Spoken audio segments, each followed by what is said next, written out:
Brenda Milner, 76 ans, est chercheure depuis 45 ans à l'Institut neurologique de Montréal.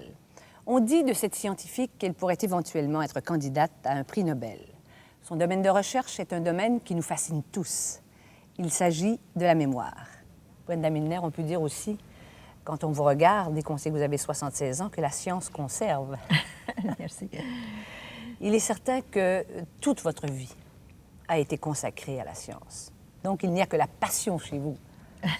La passion pour la science, oui, bien sûr. Et les autres passions. Mais oui, la passion surtout pour la science, la curiosité scientifique, je pense. Est-ce que vous êtes une petite fille curieuse? Oui, oui. Dès le début de ma vie, oui, toujours. Mais est-ce que vous avez pensé devenir une scientifique ou ça s'est fait progressivement? Ça s'est fait progressivement. Je voulais d'abord étudier les mathématiques et ensuite je me suis lancée plus vers les sciences. Mais toujours j'ai voulu faire ça et faire la littérature, les langues comme pour me reposer et pas comme carrière. Parce qu'une fois qu'on laisse tomber les sciences, c'est très difficile à suivre les choses parce que vraiment, c'est un travail de clinique ou un travail de laboratoire, il faut un travail d'équipe. Oui. Alors, tout seul, c'est plus facile d'étudier la littérature et des choses comme ça. Oui. Qu'est-ce qui vous fascine dans la mémoire? On ne peut pas consacrer sa vie à la mémoire sans être soi-même fasciné par la mémoire. Je pense que là, pour moi, le hasard a joué un rôle très important. Car là, à Cambridge, où j'ai étudié la psychologie... Parce que vous êtes née aux États-unis, vous êtes arrivée... Non, je suis née en Angleterre. En Angleterre, excusez-moi. Oh, quel crime de lèse-majesté. Alors, vous êtes née en Angleterre et vous êtes arrivée ici dans les années 40. Oui, mais je suis allée étudier avant la guerre, Deuxième Guerre mondiale, à Cambridge. C'est là que j'ai commencé à étudier la psychologie. Et là, le professeur Bartlett était très connu surtout pour ses études, ses recherches sur la mémoire. Alors, j'ai eu une petite indoctrination là, à cette époque. Mais ensuite, les années sont passées, je suis venue au Canada. Mais là, quand j'ai eu la possibilité d'aller étudier à l'Institut neurologique chez M. Penfield, le chirurgien qui a créé l'Institut dans les années 34, je pense. C'est que là, je pense que la malchance de malade a ouvert des horizons pour moi parce qu'il y avait deux malades chez lui qui, après une intervention supposée être routinière, c'était des épileptiques. Oui. Qui ont eu de gros troubles de la mémoire, ce qui, évidemment, on ne s'attendait pas à ça. Mais en étudiant leur comportement, leur mémoire, parce que la mémoire, j'ai trouvé que la mémoire, ce n'est pas quelque chose de global, d'uniforme, qu'il y a différents aspects, différentes formes de la mémoire. Parce qu'en cherchant ce que ces malades pouvaient faire, malgré le défaut de la mémoire, non? Alors, ma passion pour la mémoire, ça ne venait pas de la théorie, ça venait des phénomènes. Oui. J'étais prise par ce que j'observais. Oui. Il y a des gens qui disent « moi j'ai de la mémoire », il y a des gens qui disent « moi je n'ai pas de mémoire ». Oui, ils savent pas. Des fois, ils se trompent dans le jugement. La mémoire, c'est très méprisé. Si on a des troubles de l'attention, des troubles même si on ne raisonne pas très bien, on ne dit jamais « oh, moi, j'ai des troubles du raisonnement, je ne suis pas très logique ou je ne fais pas attention à ce que vous me dites ». On dit toujours « oh, j'ai une mauvaise mémoire ». Parce qu'on n'est pas fier de la mémoire. C'est très... Mais pourquoi? Ça, je ne comprends pas. Non. Parce que souvent, on dit, quand on voit un élève brillant, on dit... Encore, on entend ça, mais elle ou lui, pas vraiment brillant, c'est qu'il a une très bonne mémoire. Voilà. Mais la mémoire, c'est le produit de notre intelligence. C'est curieux, ça, que les gens méprisent cette fonction tellement importante. Mais la mémoire, c'est aussi le produit de nos émotions. Oui, c'est vrai. Nos émotions et nos intérêts. Parce qu'on prend de toute la richesse du monde qui nous entoure, on prend ce qui saisit notre imagination et puis et surtout s'il y a un aspect émotif, c'est c'est plus facile à retenir, mais ça c'est sûr. Ou alors... on le refoule. Mais oui, là, ou alors un aspect trop négatif. Oui, oui, mais là, ces choses-là sont récupérables, je suppose. Ça, c'est pas mon domaine, mais ça laisse un tracé, ça marque quand même, si c'est émotif, oui. Vous avez 76 ans. Est-ce que votre mémoire vous préoccupe? Oh, ça ne me préoccupe pas. Je me suis résignée il y a longtemps que la mémoire ne reste pas toujours au même niveau. Heureusement, nos capacités, les choses les domaines où on est vraiment experte, et les activités qu'on pratique tous les jours résistent mieux à l'âge que la mémoire en général. Mais quand même, il faut reconnaître les faits. Quand on devient plus âgé, on ne se souvient pas si facilement des choses de tous les jours. Il faut accepter ça. Mais est-ce que ça pose des problèmes à la scientifique que vous êtes? Non, vous pas n'avez pas de actuellement, problème. mais un jour, ça va poser, je suppose.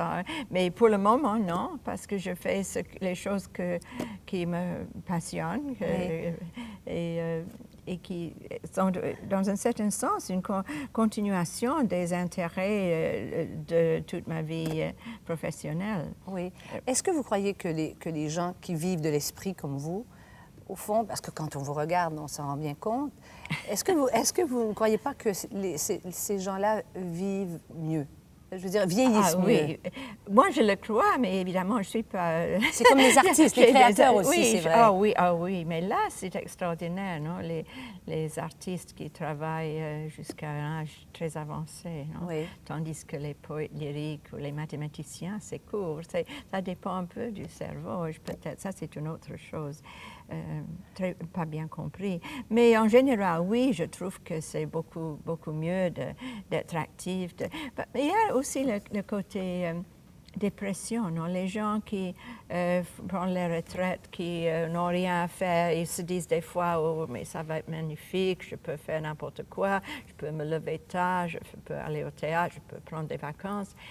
Mais à la longue, ça provoque chez bien des gens un état de dépression et la dépression affecte la mémoire. Ah oui, oui, bien sûr. Heureusement, ça c'est réversible, mais c'est sûr que les gens déprimés ont une mauvaise mémoire pendant cette période-là. Oui. Est-ce que vous trouvez que le système scolaire tel qu'il existe développe suffisamment la mémoire des enfants? Parce que maintenant, on dit, vous l'avez dit vous-même d'ailleurs, les connaissances objectives, les connaissances, ce qu'on appelle les connaissances encyclopédiques, au fond, c'est la mémoire. On ne voulait plus de ça. On disait ça, ce n'est pas vraiment des connaissances, c'est pas comme ça qu'il faut former les enfants.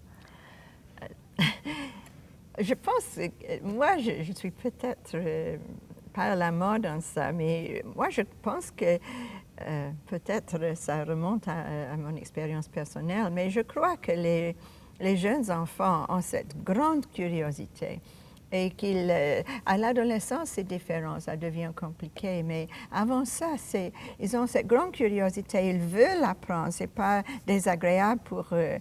Et je pense qu'il faut les faire travailler parce que c'est pas un supplice.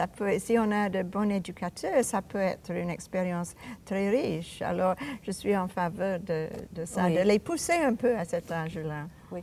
Dans votre domaine, parce que je ne veux pas entrer dans votre non, domaine, qui est un domaine très scientifique, mais vous avez un malade que vous soignez depuis 40 ans, qui avait perdu la mémoire, qui est épileptique, et c'est le cas le plus célèbre, qui vous rend, vous, célèbre. Oui, HM, il s'appelle qui est un Américain, non? Oui, oui, c'est ça. Et vous le soignez? Je ne le soigne pas parce que je ne suis pas médecin. Oui, d'accord. Aussi, il n'a pas besoin d'être soigné parce c'est un état stable.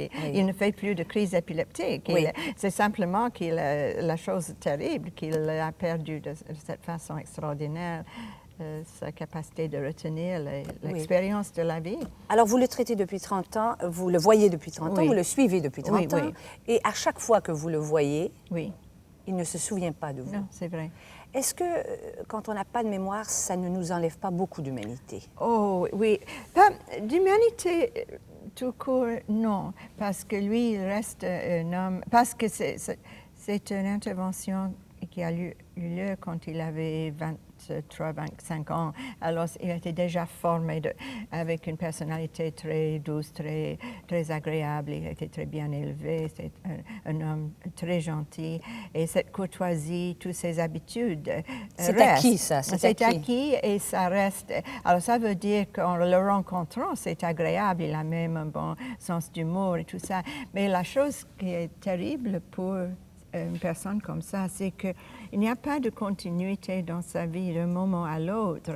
Alors, c'est pas possible de faire de vraies amitiés. Même moi, je dois qui le connaît depuis des années, je dois me regarder un peu parce que je ne veux pas le traiter en enfant. C'est maintenant un homme de 60 quelque chose. Mais on a tendance à le traiter comme quelqu'un qu'on veut protéger plutôt que comme un égal, non? Un camarade. Oui. Parce que toute cette expérience, l'expérience publique des événements de la vie externe et aussi, surtout, sa vie personnelle, ça n'a pas avancé. Bien sûr. Il ne peut pas être dans une relation avec quelqu'un. Non, parce qu'il perd tout. Non, ils sont en continuité. C'est vraiment terrible. C'est pire que perdre ne pas parler ou avoir une paralysie. Tout ça, c'est terrible. Mais c'est quelque chose que le monde comprend. Oui. Vous qui vous intéressez tant à la mémoire, pourtant, l'Alzheimer ne vous intéresse absolument pas. Ah, ça c'est... C'est pas que l'Alzheimer ne m'intéresse pas, ce serait une chose terrible à dire ça, mais c'est que je ne crois pas que ce soit les psychologues qui vont contribuer à la solution de ce problème-là. L'Alzheimer, c'est beaucoup plus qu'un trouble de la mémoire, non? Ça se montre souvent très tôt par des troubles de la mémoire. Et aussi, les gens se plaignent, et leur famille, de la mémoire, parce que, comme je vous disais tout à l'heure, ça leur est égal de parler de la mémoire. Mais aussi, malheureusement, ce sont des difficultés du raisonnement, de l'intelligence même, de tout le cerveau un peu. Alors, et c'est cette dégénérescence, merci, qui varie selon l'individu, mais qu'on ne peut rien faire. Mais alors les seules solutions viendront des médecins, des greffes, des traitements biochimiques, d'une façon physiologique et pas du comportement. Oui. Et alors, c'est parce que c'est pas un état de trouble de la mémoire pure que ça ne m'attire pas comme sujet de recherche, si vous voulez, parce qu'il y a tant de choses qui vont à travers. J'ai beaucoup de compassion pour ça, c'est pas que je n'ai pas d'intérêt. Vous avez, au fond, tout sacrifié pour votre carrière. Vous n'avez pas eu d'enfant. Vous avez décidé de ne pas avoir d'enfant. Non, je n'ai pas voulu avoir d'enfant. C'est ça. Longtemps avant de devenir scientifique. Ah bon, d'accord. Toute ma vie, depuis, j'ai dit, quelle horreur. Je ne voudrais pas, je pensais à ça.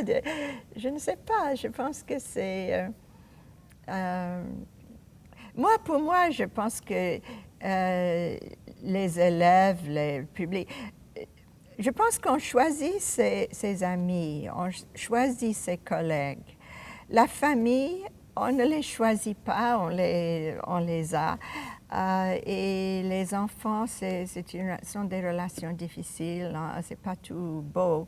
Je ne sais pas, pour moi, c'était pas... Je cherchais plutôt à choisir. À choisir, oui. Je n'ai jamais... Aussi, je ne suis pas à l'aise avec les très, très jeunes enfants. Si on pouvait avoir des enfants à partir de l'âge de 6 ou 7 ans, OK.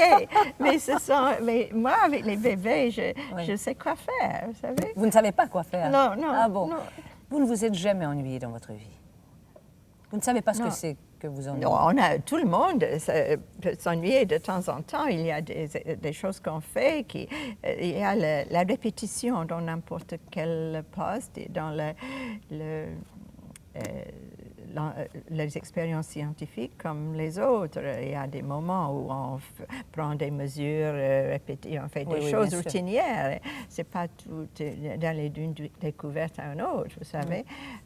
Et aussi, tout le monde s'ennuie de temps en temps. Mais en général, je ne suis pas portée à ça. La vie m'intéresse, les gens m'intéressent. Oui. Justement, on a une vision romantique de la science. J'imagine que les chercheurs trouvent, mais les chercheurs, la majorité du temps d'un chercheur, c'est de chercher, non pas de trouver, n'est-ce pas? Oui, oui, c'est ça, c'est ça. Je dis ça aux jeunes qui veulent venir travailler. La première chose, c'est de comprendre qu'il y a beaucoup de routine dans la science. Il faut être très patiente. Et aussi, il y a beaucoup de frustration. L'appareil qui ne marche pas, vous savez, les choses comme ça. Et surtout, de plus en plus, quand on fait ces expériences maintenant qui exigent des machines très disponibles, toute une équipe d'ingénieurs, Oui. tout ça. Il y a tant de choses qui sont hors de notre contrôle, qui peuvent aller à travers et tout. On dit, ah non, on ne fait pas cette expérience aujourd'hui, c'est annulé. Oui. Et il faut être capable d'accepter ça. Brenda Milner, est-ce que vous oubliez vos clés? Est-ce que vous ne savez pas Oui. où vous avez laissé telle chose? Oh oui, toujours, je suis connue pour ça. Est-ce que ça vous frustre? Oui, oui, parce que c'est agaçant.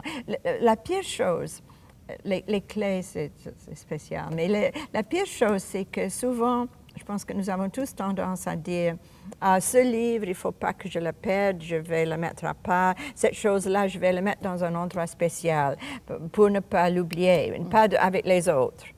Et puis, les semaines passent, et puis subitement, on veut lire un article particulier.